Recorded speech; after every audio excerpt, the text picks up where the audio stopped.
Sting, he's singing all the parts. That's my part, but he's singing it, but I just be quiet and say, why is he singing my part? But I didn't want to tell him that, so I was like, yeah. Yeah, continue. That was good.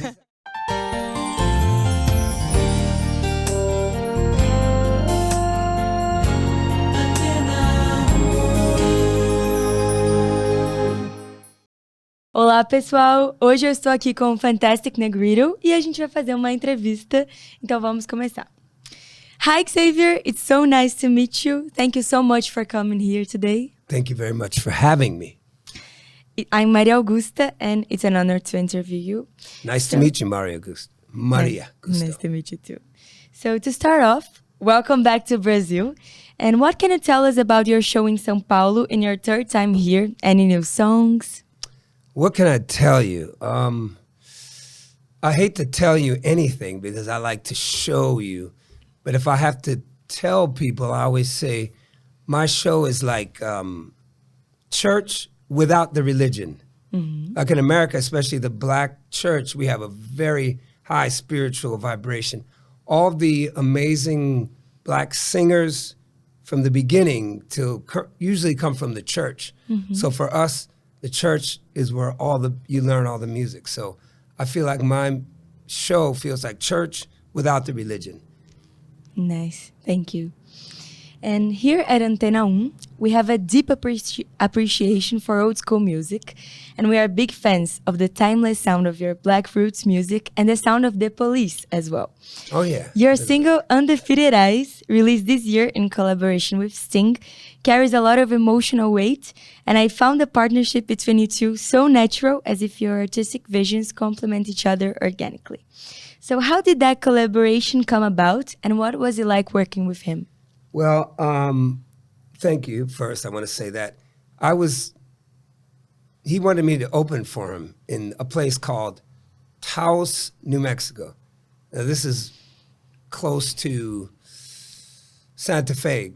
New Mexico is absolutely beautiful. It looks like it's, if heaven, you imagine, this is what it looks like. It's nice. Incredible. The landscape and how flat it is and the mountainous regions and the river that runs right through it. So it was very wonderful to play there. But I noticed when I was playing that Sting was just standing right there. And I was like, oh, man, I wish he wouldn't stand right there. It makes me a little bit nervous because I'm trying to sing and I just keep looking and he was there. So we kind of connected through the music. And then I thought, okay, I never see him again. That was nice. But he was coming to San Francisco, which is close to my hometown, Oakland, San Francisco, and he was like, hey, I'm coming there. And I was like, cool. And I said, I have a song. I really don't want to sing this song. What do you think about this song? And he's like, wow, I want to sing that. And then he's like, I'll be there tomorrow. And I'm like, oh, tomorrow? Because, then I was like, let's clean up because Sting is coming. And my studio's in West Oakland. Mm. That ain't no good area, West Oakland. But I like to be in an area where I feel like someone's going to rob me. Because this is my natural habitat. I grew up in that neighborhood. Mm-hmm. So I know when Sting, he comes there, he's like, holy shit, what is this place? Like, what part of Oakland is this? And I was like, I forgot to tell you, my studio's in the ghetto. But it was cool. He came with no security. I was very impressed. And it was easy. We just got together and we did the song. I think sometimes when I met you, I say, I don't want anything. I love this feeling I don't want anything. And I don't know what's happening. Mm-hmm. And this is my favorite part of living is that I don't know what's going to happen when I walk in here, when I talk to you. Is this the beginning of something, the end of something? So I think with Sting and I, it just felt very natural. It was just about, we have this song, we both like it. So I recorded it about 4 years ago and I didn't really want to release it. I didn't think, it's not that good. And so every time I saw Sting, he'd be like, hey, when are you going to release a song? So I would try to avoid him. Up there's Sting. I try to get away, but he'd always say, come on, man, release it. So finally, I had the subject matter, which is kind of an emotional, personal record. That's an emotional, personal song. Then I was ready to put the song out, but I didn't really want to put it out. It didn't match a lot of the music that I was putting out. It's a very long story. I'm sorry. No, but it's good that you released it, thank God, because it's so beautiful. Yeah, now I think it's okay because I changed a little bit, but I thought it was too fast, it's too slow. Sting, he's singing all the parts. That's my part, but he's singing it, but I just be quiet and it's like, why is he singing my part? But I didn't want to tell him that, so I was like, yeah. Yeah, continue. That was good. He's like reading the paper, singing all my parts. So and then I had to write a new part very quick. And it was a good experience. Someone like really amazing stature. He's written so many songs from our parents like them, we like them, kids like them. It's just an incredible, timeless artist. So I felt very grateful to be just in the room with him, watching him sing, and we had a good dinner together. It was great. Nice. Two timeless people. Yeah, well, him, not me. And then we met in Belgium, and we just shot the video in Belgium. And I think I said, we have 20 minutes to shoot the video. He's like, I forgot the words. I was telling him, I did too. So if you notice in the video, he's just like, because he didn't remember. I mean, Sting is 72. Yeah. So he's like, I can't remember those words. I'm like, don't worry. So we had, just take it like, whatever's going to happen, that's what's going to happen. We don't want anything. I love this attitude. This is my life's philosophy. It keeps me out of trouble. Usually when I want something, I get into trouble. Yeah, perfect. Yes. So, talking about your hometown, what was it like growing up in the 80s in Oakland at the beginning of hip-hop, breathing culture on the streets with different music styles colliding, while also facing one of the highest murder rates in the US and a drug epidemic? How does that influence your music? Well, you did your homework. Yeah. Yeah, well, it was the feeling, like now you're younger people, you just, hip-hop's everywhere, rap is everywhere, but you have to remember that the world looked very different. I remember the day that it happened, like, hey, this is music, and it's not traditional. They're not singing. It was rap music. To be right there was, I'm not articulate enough to give you the word. It's as if God walked into the room. God walked in and he sat down and had coffee with us. Or she. I think God's a woman personally. It changed. Everything looked different. Like the glass, it looked different the next day. And it wasn't just the beginning of a new music, but also punk music was coming. And that was, in our area, this was also a very big movement. So you had in the streets, you had this energy of hip hop, kids on the corner battling each other, kids breakdancing against each other. Then you had punk right there too. So it was like, for me, it was like God had come to the earth and hung out with us. And God was actually pretty cool. So that's how it felt. That's the best way I can describe it. As far as drug epidemic and crime, that was very tragic. So the crack epidemic was devastating. It destroyed, really, the black community, destroyed it. But then what came out of it is then great music, because usually when there's tragedy, next is great art. Because people want to talk about their tragedy. People want to talk about, my mother was on drugs and wants to have sex with my friend. Or my father is now in prison. Or my 14-year-old brother was killed. My 16-year-old cousin was killed. My 19-year-old best friend was killed. So many people getting killed. It's traumatic, and that trauma stays with you. And you have to work through the trauma. You have to navigate, how do you survive that trauma? So a lot was going on then, this incredible music, and then this devastating drug, and then everyone's killing each other. Yeah. So a lot of things happening, like a bomb went off. Yeah, and when we think about it, we studied in history and everything, but you were there. I'm that old. So I'm that old. No, but I was there. Even people who are not in the same place but lived in the same time, they just knew about it, but you were there. So I was there. It's really amazing. And you just released this extraordinary project called Son of a Broken Man. Yes. Which seems to be one of your most personal works so far. And you explore issues like deception, the search for identity, especially in relation to your father. Would you tell us how the creation process of the album went? And what was the most difficult moment when revisiting these memories during the creative process? I think I wanted to do this project for a long time, but I was really happy lying to myself. Sometimes we lie to ourselves and it feels good. Yeah. It felt good for a long time. Then I thought, you know what? I have a son, and I thought I have to teach him how to be a man. What does that mean? That means the trauma my father gave me, which was a lot, I have to stop it. And even it's embarrassing for me. I grew up in a neighborhood. You can't show that you're nice. You can't show that you have compassion because it's dangerous. People will run over you. So I had this feeling always, I have a wall. Like when I was driving through this neighborhood, I looked at people, they're living behind walls. I was like, wow, I've seen this in Beverly Hills. It's like living behind a wall. Looks good, but it's not good. So I felt like I'm living behind a wall, and I get tired of it. It feels stressful. So I want to, who is that? I want to hang out with him. So I wanted to face myself in the story of my father. My father had me when he was 63, and my mother was 30. And I was the middle child, so he kept having kids up until he was 76, and he wasn't very nice. And but my father, when you turned 12, he would just stop talking to you. If you did something, your parents when you're 12, hey, you shouldn't do that. But my father instead, he would say, you don't exist. And at the time, it seemed fun. I could go out, smoke weed, come home when I want because he didn't care what I did.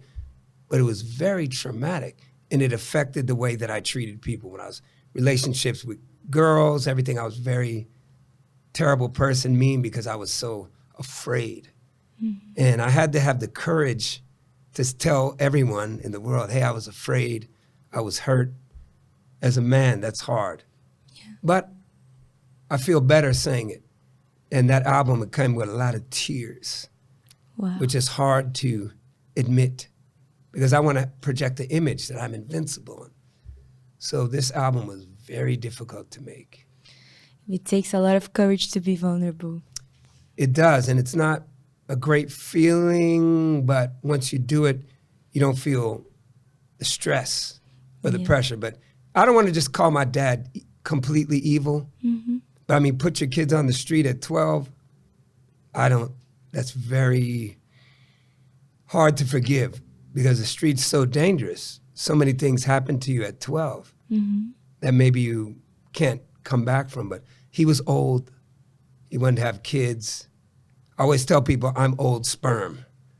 Like my sperm must have been so old trying to get to the mother. Like, come here, because you have kids that late in life, I don't think he had the mentality to deal with children who were quite rebellious, just like him. He was quite, and then you have the kid, and the kid is just like you. But a lot of it was religion. My dad was very religious, and that was a problem. But I made the record, and I feel better. Yeah, and you're definitely helping other people passing through the same situation, so it's really powerful. Thank you. And there's a balance between distorted riffs and melodic ballads in the album.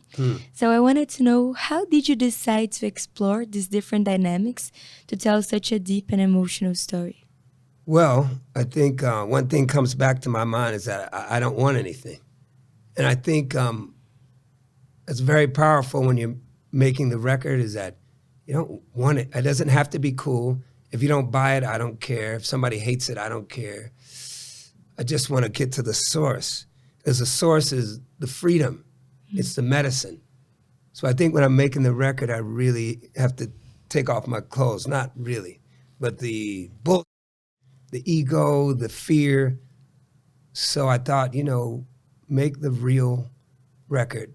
Don't care about what a critic says. If people don't like it, I don't care. I want it to be authentic and real. So it seems very hard. I have a very bipolar aesthetic musically, not as a person, but musically. If I'm screaming on the first song, then the second song's this beautiful song. But I thought, well, isn't that life? And this is why I call myself a marketing nightmare, because some people want one thing, I just want to hear ballads. And then they're going to be like, oh, this guy's crazy. Like, what's wrong with him? But I think life is not just a ballad. Life is tragedy, triumph, pain, happiness, depression, joy. This is life. And I thought when I was becoming Fantastic Negrito, that was the beautiful part, is that I didn't want anything. When I was in my 20s, I wanted to be famous, best cars, I wanted the best women, best drugs.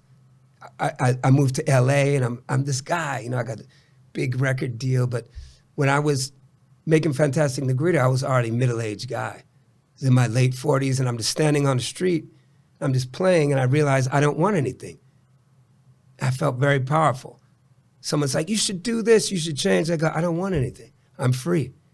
And I became this persona, Fantastic Negrito. So I think every record I try, I fail a lot of the time, but I try to embrace that. The more I can embrace this desire for nothing, the more that I can embrace that everyone, every person and everything is my teacher. This is when I'm elevated.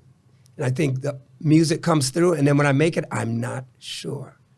And I don't know, and then I go, great. If I know, it's not good. Mm-hmm. If I don't know, it's better than anything that I've ever experienced in living in my life, is to know nothing and to want nothing. I cannot put into words how inspiring this was, so thank you so much. You're welcome.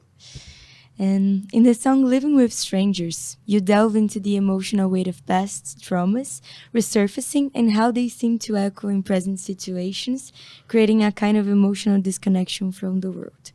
This theme of disconnection runs through the album, whether familial, romantic, or social. So I wanted to know, how have these personal experiences influenced the emotional depth and themes in these songs?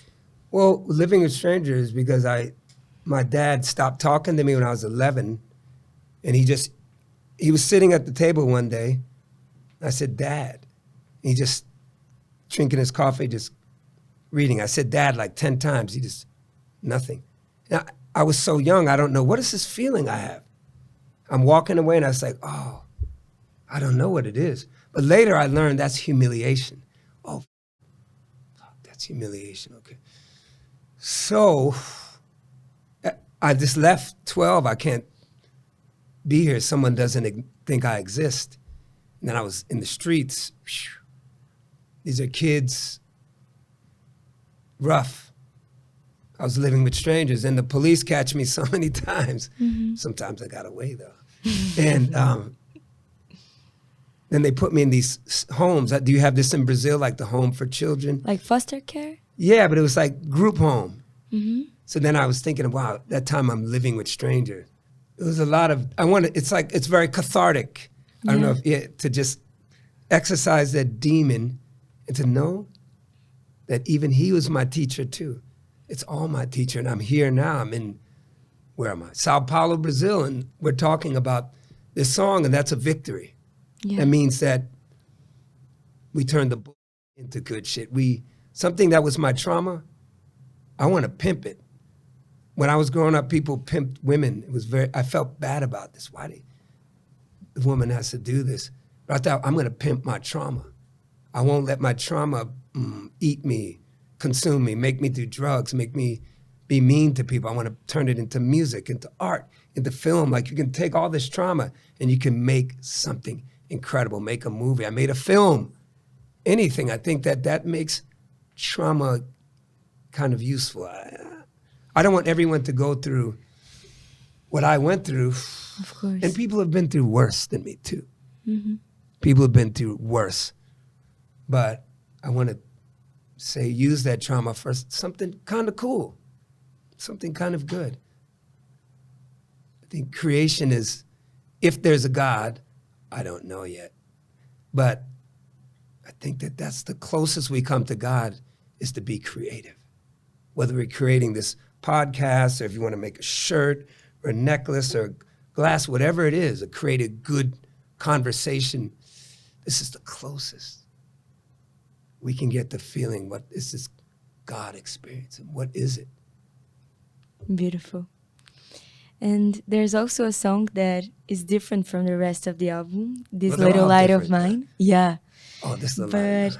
you reference a light inside you that you're determined to let shine. And despite the themes of loss and pain, this track stands out with a sense of hope and resilience. So how important was it for you to balance the darker emotional elements of the album with moments of light and hope? And what does this light represent for you? Well, as I told you, I'm bipolar musically, definitely. I feel like inside of me there's 3, maybe 4 writers. And I hate this writer the most, but I need him or her. I wonder if it's a her. I'll talk about that later, but I think that I need this. I'm very optimistic. Mm-hmm. I remember I was in a coma 3 weeks. I woke up and they said, you can't play. I said, why? You see my hand? My hand doesn't move. Mm-hmm. They're like, you're a musician, you're never going to play. And I felt so sad. And I said, doctor, I said, what if I can play bad? And he just, what are you talking about? But I feel like I always feel this light, this optimism. I think maybe comes from my ancestor who survived on the first slave ship. Maybe you're in the slave ship, it must be miserable, must be dark, must be hopeless. People vomiting, people sick, people, the worst conditions. But I came from those people. Yeah. And that blows my mind when I really think about it. That you came from the people that can survive. Mm-hmm. No matter how inhumane, no matter how much you tell me I'm not a person, whoever that ancestor was, they had that light. Yeah. And that light shines so that I can be here today, you know, where the gods of Africa meet the ghosts of Mississippi. And Sao Paulo too, because they're here. It's like it's a way of knowing that, you know, again, trauma, how does it become good? How does it become useful? My grandmother, this is why I do the song, because she used to drag me to church, and I hate church. And when they play the music, I was kind of wake up like, oh my God, this powerful force, like boom, is hitting me. I love the preacher. And this is where I learned about these songs. So I feel like it's a positive side of me that's so hopeful.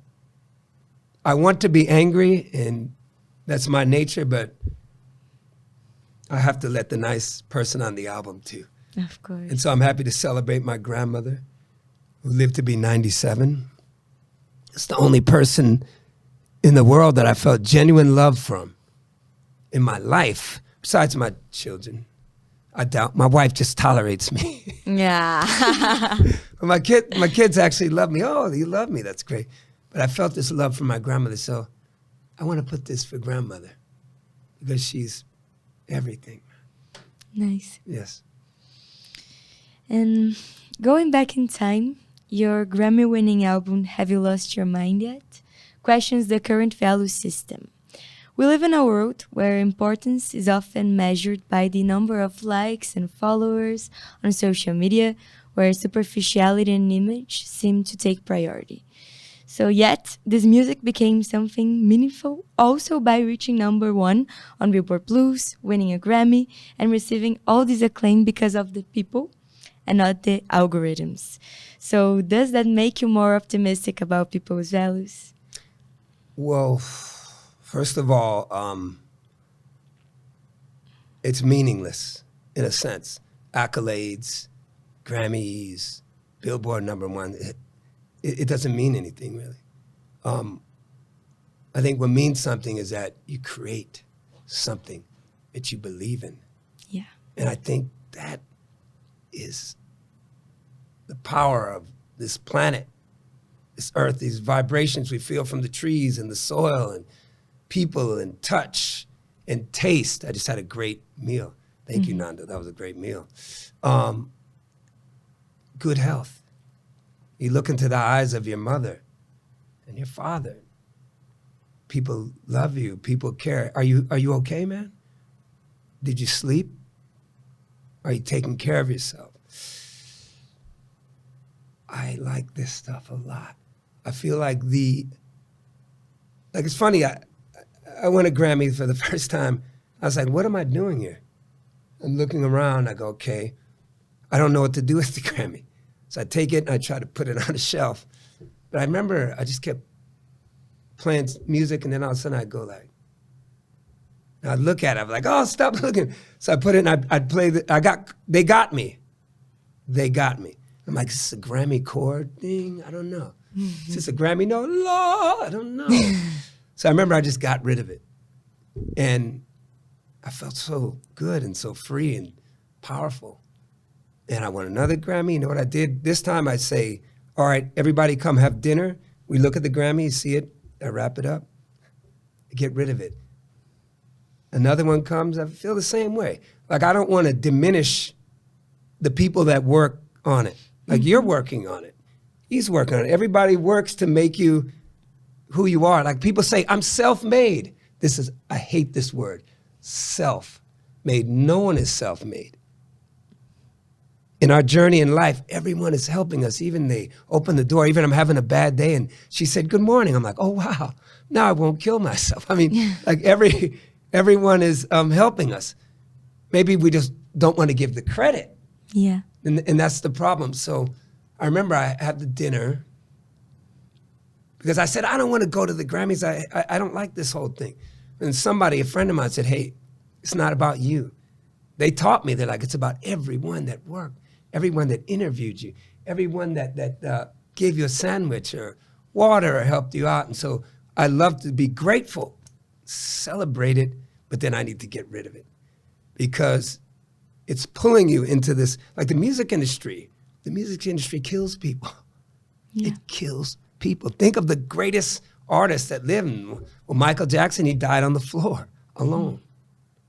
You can go down the list: Jimi Hendrix, Marilyn Monroe, Tupac, Prince, Tom Petty. Keep going on the run. And a bunch of rappers, I don't know who they are. I don't know their names because my son listens to them. But, you know, this is a business of desire. And desire is dangerous. Yeah. And that's why I always say I don't want anything. I'm just practicing because I'm full of shit. I come from the street. I'm a piece of shit in a way. I'm low. So I got to keep telling myself, I don't want anything. Because I do want something inside. I do want all the things. The music business is like this. We have all this. Don't you want it? You're like, yeah. And that's when you're in trouble. When we learn not to want it, well, now I'm an old guy on the street playing, and now I have won 3 Grammys. And they're like, how did he do that? So they said, you're a marketing nightmare. So now I say, I'm a marketing nightmare. I'm proud to be a marketing nightmare. But mostly I want to say this no one said this to me when I was 25 and the record company gave me $1 million. And I was like, wow, I'm great. I have $1 million. I'm great. Well, I wish somebody would say these words to me. I want to talk to the 20-year-old Xavier that didn't. I thought that was everything because I grew up with nothing. I grew up so poor. I didn't know that being from poverty gave me what is powerful about me. That's not so ugly and so dirty as people think. And I love the word upcycle. Do you use this word, upcycle, in Portuguese? Yeah. This is like all my clothing is upcycle. It's like stuff people throw away, I take out of the garbage, make interesting. And this is how I think. I'm upcycled human being. I was in music business. They say, you're nothing, go away. And I upcycle myself with the help of people. Mm-hmm. That's a long answer. My answers are long because I'm the 8th of 15 kids, and you just have to talk.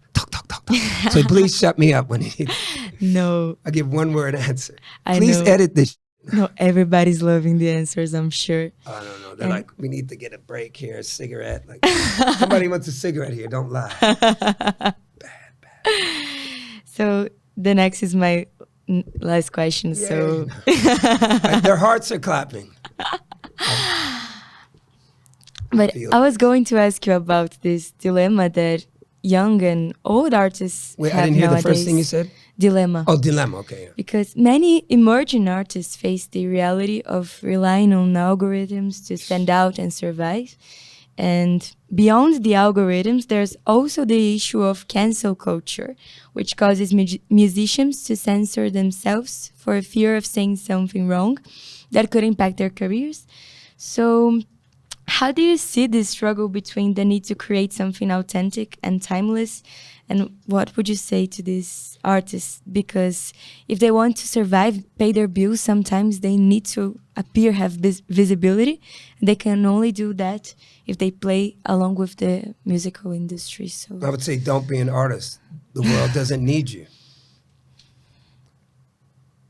An artist has to be wrong. An artist has to make mistakes. An artist has to fail. An artist has to make us uncomfortable. This is how you get great art. I don't understand this idea that people, or especially artists, have to be perfect. That's why I sit with my son sometimes and I want to be open-minded. He plays me all this trap music. I'm in the club. I'm on the curb. People hurt. I'm up in the club and you know what I have this like. But I try to go like, okay, I'm gonna listen with you. We take drive together. We get hamburger and stuff. Keep an open mind. I learn from that. But I think that may be a result of people trying to be what people want them to be. You see, it's a business. And the business people, some of them don't even like music. Mm-hmm. I never heard some of these people say, hey, check this song out.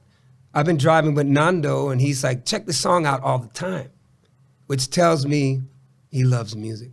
But a lot of people in the music business or in the film business don't even like music, don't even like film. They like cocaine. They like a 19-year-old girlfriend. They like a yacht. They like a Porsche. They got to keep those payments up, so they need to pimp you. So that all they care about is numbers, numbers, numbers, numbers. Never be a slave to numbers. I think if there's one thing I can say about Fantastic Negrito, I shouldn't be here, according to the music business. I'm an old artist, almost 60. I look good, though. It's in the water. No, I think that I don't give a. And if more artists can do this, we're going to be free from this evil force that's like trying to enslave us with stuff. Hey, you want to have the car, you want to have the women, you want to have the life, you want to be kicking it. Whoa, I'm driving. Oh, I look. This is all false stuff, and this is a false value system. So we just have to, again, go back to the same thing. I don't want it. I want great music. One of the artists, when I was already 46, I already have a baby, I'm living on a farm, I have chickens, dogs, and it's what a great life that I'm living. And I thought, I just won this thing called Tiny Desk, which I don't know what Tiny Desk is. No, but I have no idea, I'm just playing. This kid, he comes up to me, hey man, leave me alone, kid. Then he came back, hey, sir, I think your music's really different. You should go away. Then about the fifth time, I say, okay, what, man? Like, you bother me when I'm playing. He goes, they have something called Tiny Desk. I said, I never heard of it. You should submit for this contest. I don't do contests.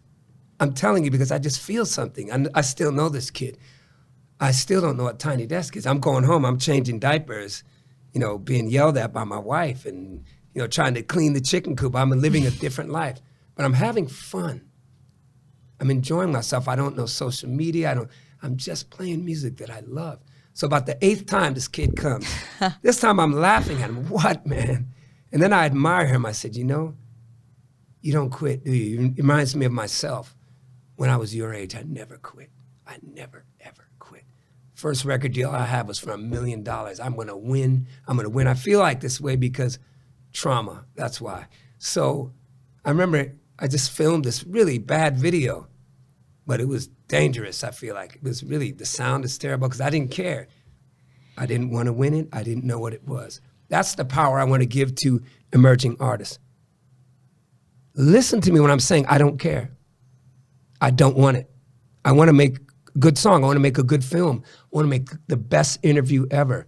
I want to draw the most amazing art. That is how you win. I did it in my 20s. I did it in my 40s. Both times I was able to reach a goal. So I want to say that attitude. When I listened to this kid too, and then 2 months later, they're like, hey, you won Tiny Desk. And I'm like, what is Tiny Desk? Then they explain it to me. I'm like, oh, shit. And they're like, you beat 7,000 people. Then I finally looked at the people submitting, and all their videos were perfect. They sound much better than me, much clearer, but they really wanted to win it. And I thought that's always the danger in it. Even if you have a boyfriend or girlfriend, whatever you really, oh God, I gotta be with you. They get tired of that. They're like, that's can you do something else? Go write some poetry, go to the beach, go hang out with your friends. But I think this attitude in the arts where we have to not want to fit into the system with numbers and algorithms, and it's insane. It's literally insane. And it's playing into the hands of non-creative people. Mm-hmm. And if we listen to mainstream music in America, that's what it sounds like. It's like, okay, we got Lil Baby, now we want Little Dummy, and now we want Little Jimmy, and whoever all these little people are. The little people. Yeah, I think it's the end. I think it's dangerous. Artists should offend people. Artists should be dangerous. Artists should make us question everything because they're artists. If you don't want to do that, go work at Starbucks. Then you shouldn't offend people. I'd like a macchiato, whatever, make it right, But I think if you're an artist, you want to, what a job I have. If I want more than this job, I'm greedy. Mm-hmm. I traveled to 43 countries. I'm an old man playing the songs I want to play. That's amazing. Perfect. So I don't have 1 billion followers. Who cares? It doesn't mean anything. I could pay the people to get me 1 million followers, but I want 20 followers that'll support anything I do. I want 30, 40. Anything you do, we love you. We love you. And that's more powerful than having 1 million followers. Fantastic. It was such an honor to talk to you. And it was an honor to be here. Thank you and your whole crew. Thank you for your time. Absolutely. Então foi isso, gente. Muito obrigada por assistirem até aqui. Espero que tenham gostado tanto quanto eu.